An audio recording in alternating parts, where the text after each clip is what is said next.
আসসালামু আলাইকুম। আজকে কথা বলবো যে শিশুর পায়খানা না হলে আমাদের কি করণীয়। অনেক সময় দেখা যায় যে শিশুর পায়খানা বন্ধ হয়ে যায় বা অনেক দিন ধরে পায়খানা করে না বা কিছুদিন পর পর শক্ত পায়খানা করে।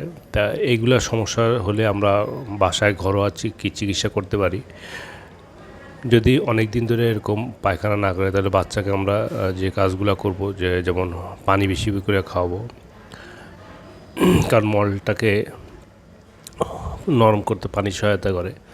তারপরে যেসব খাবারে ডায়েটারি ফাইবার আছে, যেমন শাক সবজি ফলমূল, এই খাবারগুলো বাচ্চাকে বেশি করে খাওয়াবো। তারপরে যদি বাচ্চা পায়খানা না করে তাহলে আমরা তেল দিয়ে পেটে ম্যাসেজ করতে পারি।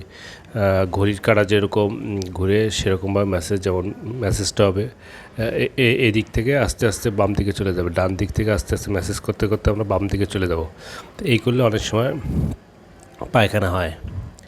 এরপরেও যদি পায়খানা না হয় তাহলে আমরা দেখা গেলো কিছু ওষুধ আছে, যেমন ল্যাক্সেটিভ ওষুধ আছে, সেগুলো আমরা দিতে পারি।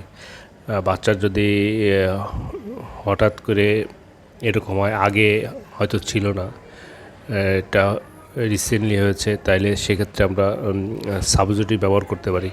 তবে সাবস্টিটিউট ব্যবহার করার ক্ষেত্রে অনেক সময় আমাদের খেয়াল রাখা লাগবে যে পাইপথ যদি ফাটা না থাকে তাহলে আমরা সাবস্টিটিউট ব্যবহার করতে পারবো। কিন্তু কোনো কারণে যদি অনেক দিন ধরে পায়খানা শক্ত হওয়ার কারণে তার যদি পাইপথ ফেটে যায় তাহলে কিন্তু সাবস্টিটিউট ব্যবহার করা যাবে না। তখন দেখা গেল সাবস্টিটিউট ব্যবহার করলে কিন্তু মলদ্বার বা পাইপথ আরও ফেটে যেতে পারে। এরপরে যদি আমরা দেখি যে 3 দিন 4 দিন বা 5 দিন বা যদি বাচ্চা পায়খানা না হয়, বাচ্চা যদি ডিসকমফোর্ট ফিল করে, বাচ্চা যদি কান্নাকাটি করে, তাহলে আমরা ডাক্তারের শরণাপন্ন হব।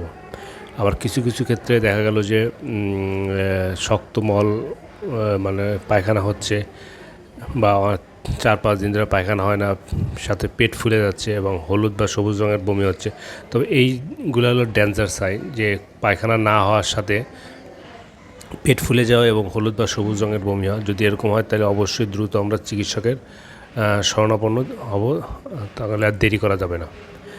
আর শিশুদের আমরা কিছু কিছু জিনিস অ্যাভয়েড করব, যেগুলো অ্যাভয়েড করলে হয়তো পায়খানা শক্ত হবে না। যেমন আমরা বাচ্চাকে chocolate, chips, fast food, soft drinks, যে এগুলো খাবারগুলো আছে এগুলো আমরা বাচ্চাদেরকে অ্যাভয়েড করাবো, যাতে এগুলো না খায়। এগুলো মলকে শক্ত করে।